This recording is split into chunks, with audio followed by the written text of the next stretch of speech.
दो चार जो 5 गुजरातियों ने भारत पे कब्जा कर रखा है, इन गुजरातियों की संवेदनाएं तो ख़त्म हो चुकी हैं, लेकिन भारत माँ के सपूतों की अभी तक संवेदनाएं ख़त्म नहीं हुई हैं।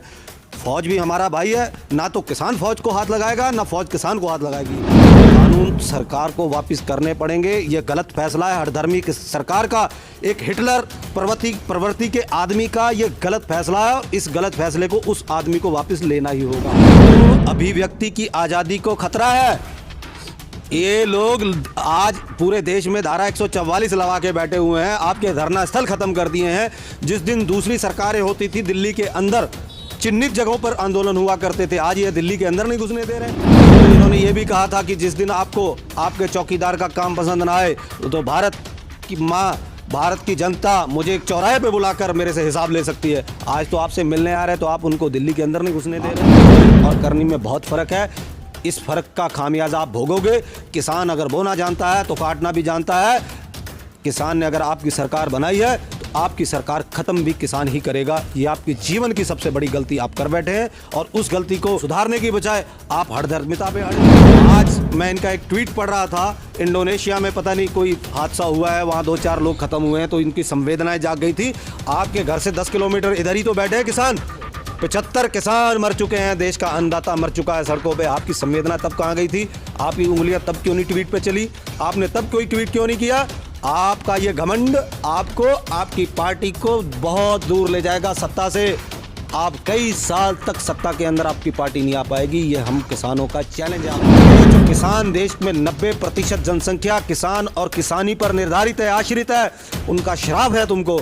तुम अब सत्ता के आसपास भी दिखाई नहीं दोगे। 2024 आते आते तुम्हारा घमंड निस्तो नाबूद हो जाए। नमस्कार, आदाब, जय हिंद, सत श्री अकाल। मैं फ़हीम खान। दोस्तों, किसान आंदोलन के योद्धा कहे जाने वाले साहिब सिंह ढिल्लों जी आज हमारे बीच मौजूद हैं, तो उनसे दिल्ली के हालात पर बात करेंगे कि किस तरीके से सरकार एक भी इंच पीछे हटने को तैयार नहीं है, और अब वो अपने गांव आ चुके हैं। तो उनसे हालात के बारे में बात करेंगे कि इतने ठंड के माहौल में भी दिल्ली में बैठे किसानों का इतना गर्म माहौल कैसे बना हुआ है। तो सबसे पहले हम स्वागत करेंगे सर आपका कि आप किसान आंदोलन में बैठे हैं, आप जन जन की आवाज़ सरकार तक पहुँचाने के लिए बैठे हैं।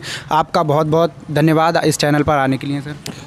आपका धन्यवाद जिन्होंने हमारी आवाज़ को पहुंचाने के लिए आज ये हमारे पास आए हैं। और दूसरी बात, हमारा धन्यवाद किसी बात का कोई भी व्यक्ति ना करे। हम अपने फ़र्ज़ की लड़ाई लड़ रहे हैं, अपने हक़ की लड़ाई लड़ रहे हैं, अपने वजूद की लड़ाई लड़ने के लिए दिल्ली गए हैं। रही बात मौसम की, तो मौसम ज़रूर ठंडा है लेकिन माहौल गर्म है।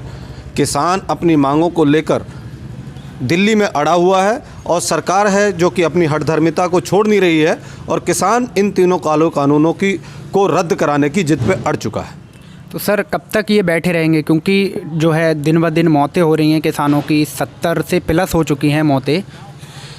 जीवन और मरण वो ऊपर वाले के हाथ में है। ये हमारे जीवन का एक अभिन्न अंग है। मौत जो पैदा हुआ है उसको ख़त्म ज़रूर होना है।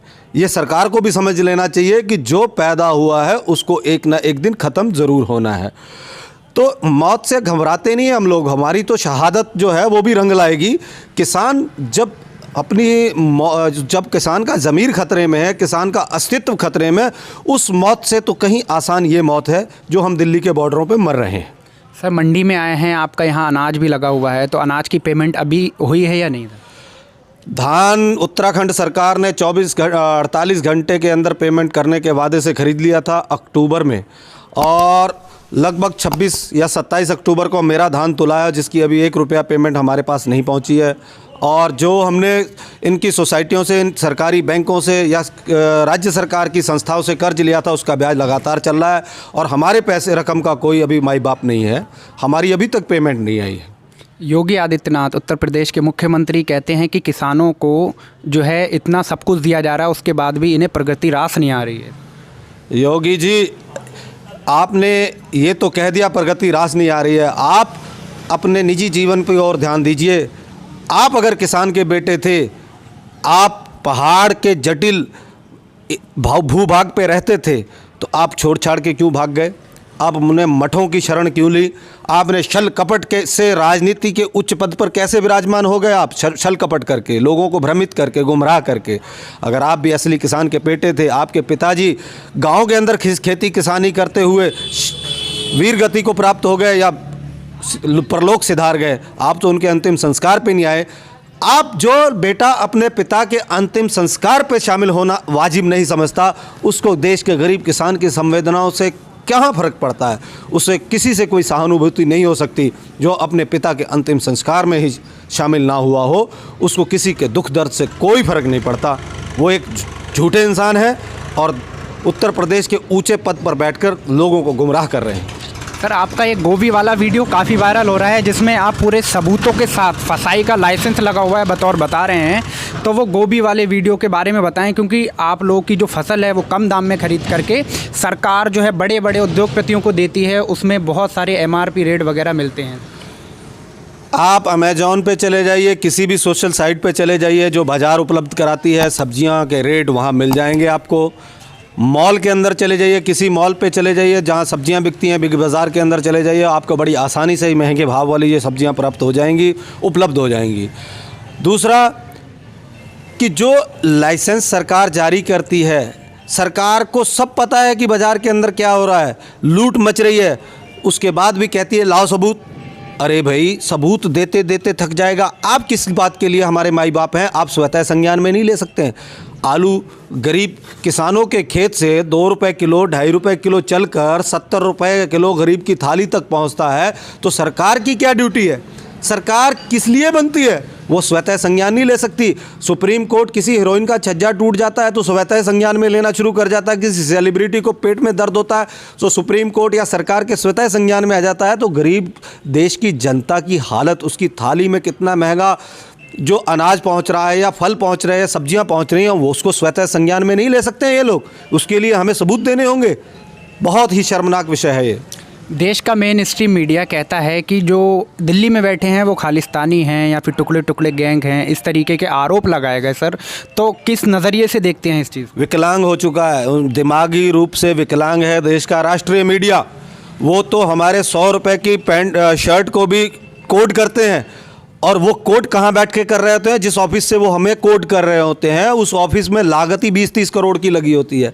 उनकी कमाई कहाँ से? कभी स्टूडियो भी तो बता दे कि ये 1 करोड़ रुपए की वैनिटी वैन लेकर जब घूमते हैं, 50 लाख के कैमरे से शूटिंग करते हैं, 10 करोड़ के स्टूडियो में बैठकर कूद कूद कर बात करते हैं, इनके पास पैसा कहाँ से आता है भाई? इनकी कौन सी फसल कटती है? ये कहाँ से पैसा लाते हैं जो देश को गुमराह कर रहे हैं? देश को दिवालिया कर दिया है इन्होंने। देश में भ्रमजाल फैला दिया है। इस प्राइवेट, जब से चैनलों का भी प्राइवेटाइजेशन हुआ है, तब से दूरदर्शन की क्या हालत हो गई है। दूरदर्शन का कोई भी चैनल नहीं चल रहा है, और यहाँ क्या बिक रहा है? झूठ, फरेब, नौटंकी।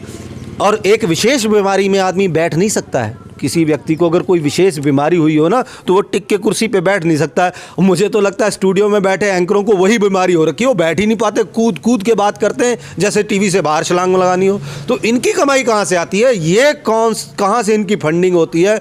ये किस ऑर्गेनाइजेशन से जुड़े हुए हैं, ये भी बताएं कभी देश को।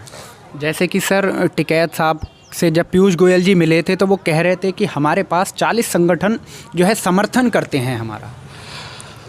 उन 40 संगठनों की जब पड़ताल हुई तो 20 दिसंबर 2020 को रजिस्ट्रेशन पाए गए। वो भी रात के 12 बजे ऑफिस खोल के उनका बैकडेट में रजिस्ट्रेशन हुआ। तो 20 दिसंबर को ही वो जाके सरकार को समर्थन दे रहे हैं। हाँ, इस काले कानून का समर्थन करने तो वो संगठन चले गए, लेकिन उनकी एक भी वीडियो, एक भी पोस्टर, एक भी अखबार की न्यूज़ जिसमें उन्होंने किसानों के हक की लड़ाई को लड़ा हो, हमें दिखाएं।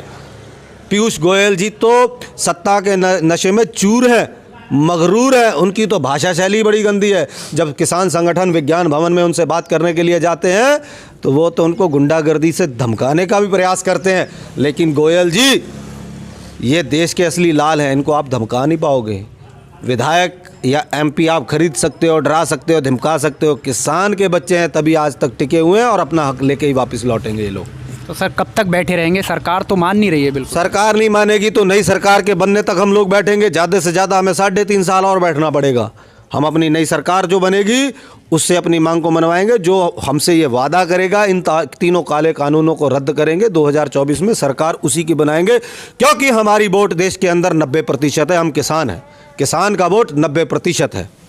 तो सर आप 2024 तक बैठेंगे, नहीं हटेंगे, बिल्कुल भी आपने निर्णय ले लिया है कि पीछे नहीं हटेंगे? बिल्कुल नहीं हटेंगे। 26 जनवरी को भारत माँ की राजधानी नई दिल्ली में सड़कों पर किसान जो भारत माँ का दूसरा बेटा है, एक दो बेटों का जय जयकार होती है हिंदुस्तान के अंदर, जय जवान जय किसान। जब जवान भारत माँ की राजधानी दिल्ली में की सड़कों पे परेड कर सकता है तो दूसरा लाल किसान क्यों नहीं कर सकता? किसान भी दिल्ली की सड़कों पर इस बार 26 जनवरी की परेड जरूर करेंगे। सरकार में जितना दम है लगा ले रोकने के लिए, तिरंगा झंडा लेकर भारत माँ के लाल ये गोलियां खाने को तैयार है, लेकिन दिल्ली के अंदर जरूर कूच करेंगे हम लोग। देश की मीडिया को एक कड़ा संदेश क्या देंगे सर? कुछ कड़ा संदेश नहीं, निवेदन है, सुधर जाओ और अपने तुम देश का चौथा स्तंभ हो, समाज का चौथा स्तंभ हो। तुम्हारी दुर्दशा हो रही है, तुम्हें लोग झूठा, फ्रेबी, गोदी, पता नहीं क्या क्या नामों से पुकारने लग गए। अपनी हालत सुधार लो, वो दिन दूर नहीं कि तुम सड़कों पे निकल नहीं पाओगे, तुम्हें लोग निकलने के लिए जगह नहीं देंगे। सुधर जाओ, अपनी हालत को सुधार लो और सच दिखाना शुरू कर दो ताकि देश को सच में विश्व गुरु बना सके हम लोग। चलिए सर, बहुत बहुत धन्यवाद। और आप लोगों से भी मेरी ये विनती है कि आप लोग भी ज़्यादा से ज़्यादा किसानों का समर्थन करें। अगर आप दिल्ली जाना चाहते हैं तो दिल्ली जाइए, अगर आप नहीं जाना चाहते हैं तो जो दिल्ली में किसान बैठे हैं उनका समर्थन कीजिए किसी भी तरीके से। आप उनको गलत ना बोल करके उनके साथ भी उनके लिए दो शब्द लिखें तो ये उनके लिए गर्व की बात होगी। तो दोस्तों आप लोग वीडियो भी ज़्यादा से ज़्यादा शेयर कीजिए, चैनल को सब्सक्राइब भी कीजिए। मिलते हैं अगली वीडियो में, तब तक के लिए आप अपना ख्याल रखें। धन्यवाद, जय हिंद।